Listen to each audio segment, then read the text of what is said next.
আসসালামু আলাইকুম রহমতুল্লাহি ওবরকাতুহু।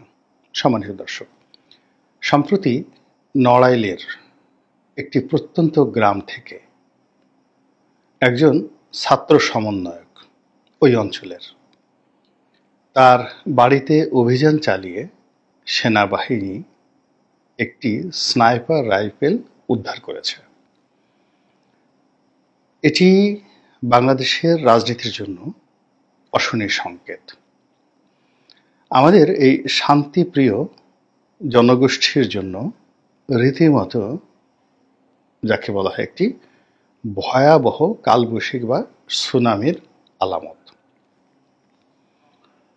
এবং এই স্নাইপার রাইফেলের উদ্ধার এবং এই অস্ত্রের বিস্তার, এই অস্ত্রের ব্যবহার সাম্প্রতিক সময়গুলোতে, এগুলোর প্রেক্ষিতে আমাদের এই দেশে সম্ভাব্য যে জিনিসগুলো ঘটতে পারে তার কিছু আলামত, বিভিন্ন মানুষের বক্তব্য এবং রাজনৈতিক অস্থিরতা, সীমান্তে অস্থিরতা, দেশি বিদেশি যে চক্র রয়েছে তাদের স্বার্থ এই বাংলাদেশে বাস্তবায়ন করার জন্য এই স্নাইপার রাইফেল প্রসঙ্গটি কতটা ভয়াবহ হতে পারে সেই বিষয়গুলো নিয়ে আলোচনা করব।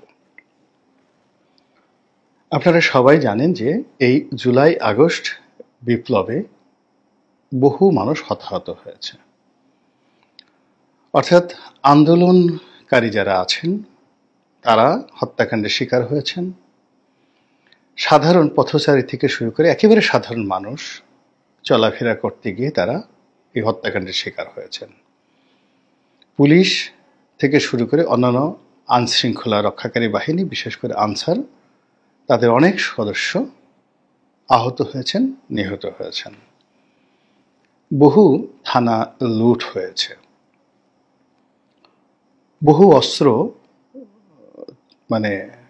খোয়া গিয়েছে, চুরি হয়েছে, বেহাত হয়েছে।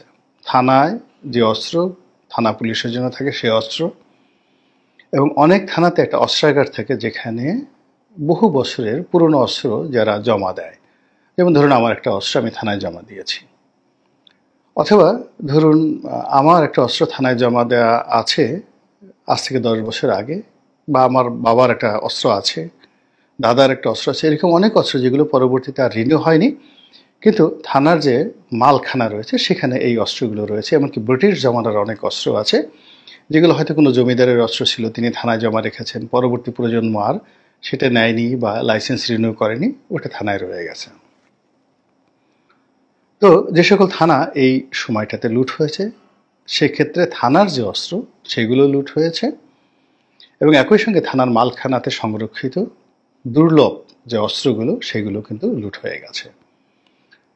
আমাদের দুর্ভাগ্য যে এখন পর্যন্ত আমরা শুনিনি, বলতে পারেনি কেউ, বলা হয়নি সর্বমোট কত অস্ত্র লুট হয়ে গেছে থানা থেকে, বিভিন্ন অস্ত্রাগার থেকে। এবং একই সঙ্গে যখন গণভবন লুট হলো, তো প্রধানমন্ত্রীকে রক্ষা করার জন্য পৃথিবীর সবচেয়ে অত্যাধুনিক যে অস্ত্র এবং শস্ত্র, এবং একই সঙ্গে গোলাবারুদ, অস্ত্র শস্ত্র গোলাবারুদ, অর্থাৎ ধরেন যত কামান, কামান তো না ঠিক, সেই অ্যাসল্ট রাইফেল, স্নাইপার রাইফেল থেকে শুরু করে AK-47 থেকে শুরু করে আমাদের SSF এর হাতে, সেনাবাহিনীর হাতে যে অস্ত্র থাকে তার চেয়ে অত্যাধুনিক অস্ত্র SSF এর হাতে দেওয়া হয় ভিআইপি প্রোটোকলের জন্য। তো এই অস্ত্রের সঙ্গে গোলাবারুদ, অর্থাৎ যে গুলিগুলো রয়েছে, এবং অনেক সময় অনেক হ্যান্ড গ্রেনেড থাকে, সেগুলো আছে, গ্রেনেড। আর শস্ত্র হলো এই অস্ত্রগুলোকে রাখার জন্য বিভিন্ন প্রযুক্তি, পোশাক, তার সঙ্গে সঙ্গে বিভিন্ন টেকনোলজি। তো এই অস্ত্র শস্ত্র গোলাবারুদ যেগুলো গণভবনে ছিল, গণভবনের টাকা লুট হয়েছে, হাঁস লুট হয়েছে, পাঙ্গাস মাছ লুট হয়েছে, শেখ হাসিনার ব্রা লুট হয়েছে, তার সঙ্গে সঙ্গে অস্ত্র লুট হয়েছে। আমরা লাউয়ের ছবি দেখেছি, হাঁসের ছবি দেখেছি, কিন্তু কেউ আমরা দেখিনি এখন পর্যন্ত যে অস্ত্র হাতে সেখান থেকে কেউ বের হয়ে গেছে বা সেই অস্ত্রগুলো কেউ উদ্ধার করেছে, সেনাবাহিনীকে ফেরত দিয়েছে, এরকম কোনো ঘটনা আমরা কিন্তু দেখিনি।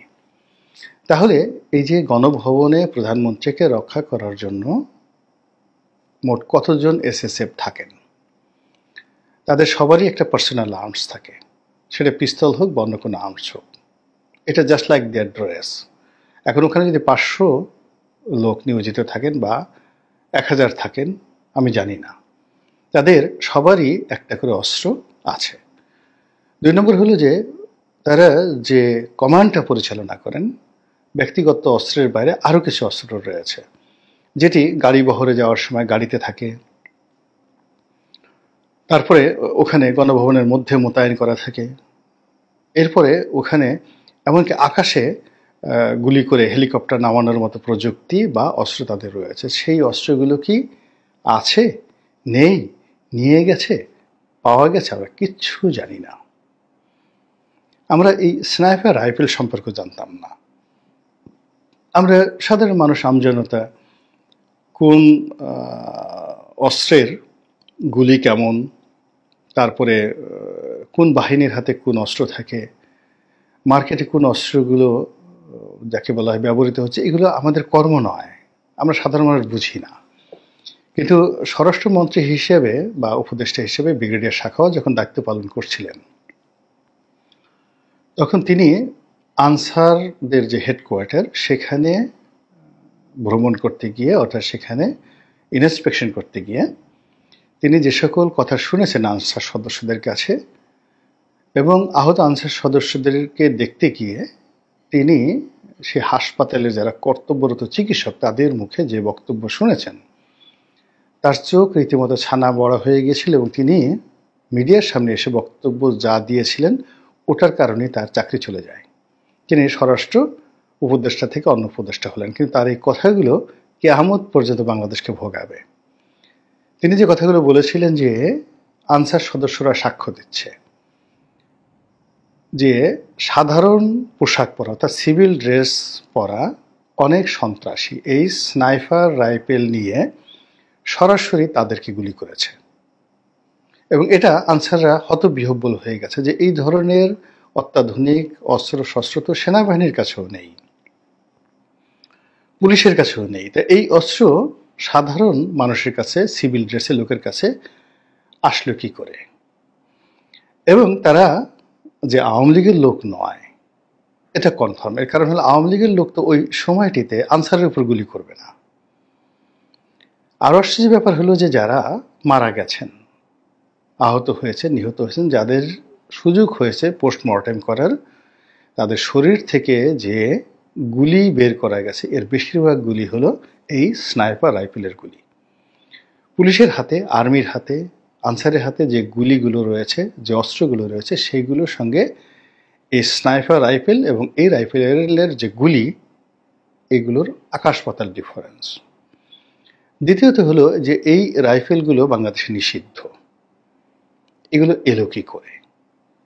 আর বেসামরিক লোক এই অস্ত্র শুধু যারা আপনার কাছে দিলেও তো আপনি অস্ত্র চালাতে পারবেন না। আপনাকে একটা পিস্তলের গুলি করতে বললেই তো আপনার হাত পা কাঁপাকাঁপি শুরু হয়ে যাবে, শব্দ শুনলে আপনি চিত হয়ে পড়ে যাবেন। তো ধরুন এরকম যারা স্নাইপার রাইফেল চালিয়েছেন তারা তো দীর্ঘদিন প্রশিক্ষণ নিয়েছেন, অস্ত্র এসেছে, তাদেরকে প্রশিক্ষণ দেওয়া হয়েছে, প্রশিক্ষণের জন্য তাদেরকে অর্থ দেওয়া হয়েছে এবং তারা যে ঝুঁকি নিয়েছেন এই ঝুঁকির জন্য তাদেরকে, তাদের পরিবারকে মানে একটা নিশ্চয়তা দেওয়া হয়েছে এবং এই পরিকল্পনাটা 1 দিন 2 দিন 3 দিনের নয়, এটা হয়তো কয়েক বছর ধরে এটা চলছে। আদারওয়াইজ এই স্নাইপার রাইফেলগুলো চালানোর জন্য বেসামরিক পোশাকে যারা ছিলেন তারা এটা পারতেন না। কোনো মানুষ সে যত বুদ্ধিমানই হোক না কেন, আপনাকে কি একটা AK-47 দিলে আপনি সঙ্গে সঙ্গে গুলি করতে পারবেন উইদাউট ট্রেনিং? অথবা আপনাকে বলে দেওয়া হলো যে এইভাবে ট্রিগারে চাপ দেন, আপনি চাপ দিলেন, কিন্তু সরাসরি শ্যুট করে, ডাইরেক্টলি শ্যুট করে কারোর বুকের মধ্যে মাথায় গুলি লাগানোর জন্য আপনার যে ধরনের শুটিং রেঞ্জ দরকার, অ্যাকুরেসি দরকার, সেটার জন্য তো আপনাকে একটা দীর্ঘমেয়াদে প্রশিক্ষণ দরকার। এমনকি সেনাবাহিনীর যারা, পুলিশ বাহিনীর যারা এই ধরনের অস্ত্র চালাতে অভ্যস্ত, তারা তো তাদের সেই নিশানা ঠিক করার জন্য সবসময় প্র্যাকটিস করেন। তো কাজেই এই জুলাই আগস্ট বিপ্লবের সময় যে স্নাইপার রাইফেলগুলো ব্যবহৃত হয়েছে এবং যারা করেছেন তারা দীর্ঘদিন প্রশিক্ষণ নিয়েছেন, একটা গ্রুপের কাছ থেকে অস্ত্র পেয়েছেন, অর্থ পেয়েছেন, নিরাপদ জায়গাতে তারা এগুলো প্র্যাকটিস করেছেন এবং পরবর্তীতে এই কাজগুলো তারা করে ফেলেছেন। এই জিনিসটি এখন জাতির কাছে স্পষ্ট হয়ে গেছে। এ গেল এক। ২ নম্বর হলো যে এই স্নাইপার রাইফেলের যারা ব্যবহারকারী তাদের সংখ্যা কত? ৫০০, ১০০০ না ৫০০০? ইটস এ হিউজ প্রশ্ন। এই যে গ্রুপটি যারা এই অস্ত্রগুলো ব্যবহার করেছেন তাদের অস্ত্র এখন সেনাবাহিনী উদ্ধার করলে এরকম আরও কত অস্ত্র আছে? ৫০০, ১০০০, ২০০০? আর যে অস্ত্রগুলো লুট করা হয়েছে সেগুলো কত? ৫০০০, ১০০০০? এর কম তো হবে না। তো ১০,০০০ অস্ত্র যদি এরকম একটা বিশেষ গ্রুপের কাছে থাকে, গোলা বারুদ থাকে, তাদের ট্রেনিং থাকে, তো তারা ইজিলি তো সেনাবাহিনীর সাথে যুদ্ধ করতে পারে। কুকি চীনের সদস্য সংখ্যা কত? আরাকান আর্মির সদস্যের সংখ্যা কত ছিল যখন তারা শুরু করেছিল? সেই আরাকান আর্মি যখন তারা গেরিলা যুদ্ধ শুরু করলো, সঙ্গে সঙ্গে দেখা গেল যে সারা বিশ্ব থেকে তাদের সহযোগিতা আসলো এবং এখন সরাসরি আমেরিকা তাদেরকে সহযোগিতা করতে চায় আরাকান আর্মিকে বাংলাদেশের মাধ্যমে। এবং সেই সহযোগিতা নিয়ে তারা মানে মায়ানমারের সেন্ট্রাল আর্মি, আমাদের সেনাবাহিনীর সাথে এখন তারা যুদ্ধের পারঙ্গমতা বা অন্য যে কোনো দিক থেকে তারা অনেক অনেক ঊর্ধ্বে। তো তারা যদি একটা সরকারকে হটিয়ে দিয়ে, সেনাবাহিনীকে হটিয়ে দিয়ে আরাকান রাজ্য, রাখাইন রাজ্য তারা দখল করতে পারে, তাহলে আমাদের এই যে ১০-১২ হাজার বা ২০,০০০ অর্থাৎ থানা লুট করা অস্ত্রগুলো, প্রধানমন্ত্রীর কার্যালয়ে লুট করা অস্ত্রগুলো এবং এই স্নাইপার রাইফেলের যে চালান, যারা এই স্নাইপার রাইফেল ব্যবহার করেছে তাদের সংখ্যা কত, এই সবগুলো যদি আপনি কাউন্ট করেন, আপনার কি ভয়ে শরীরে একটু নাড়াচাড়া দেয় না? এবং আপনার কি একবার মনে হয় না যে যে কথাগুলো এই সমাজে এখন আসছে, কেউ যুদ্ধের কথা বলছে, কেউ গেরিলা যুদ্ধের কথা বলছে, কেউ ক্যান্টনমেন্টের মানে দখলের কথা বলছে, আরও অনেক মানে হুমকি ধামকি আসছে, অনেকের মধ্যে একটা ড্যাম কেয়ার ভাব। এর পেছনে তো অস্ত্র আছে, গোলা বারুদ আছে, টাকা আছে। এখন সেই অস্ত্র গোলা বারুদের টাকা কোত্থেকে এলো?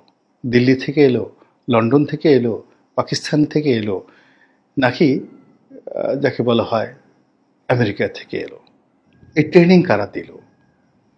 অথবা এই যে সেনাবাহিনী যে অস্ত্রটা উদ্ধার করলো, এরকম আরও বেশ কয়েকবার কিছু গোলা বারুদ মানে গুলি উদ্ধার হয়েছে স্নাইপার রাইফেলের, এবং সেনাবাহিনী আরও অ্যাক্টিভ হলে আরও উদ্ধার হবে।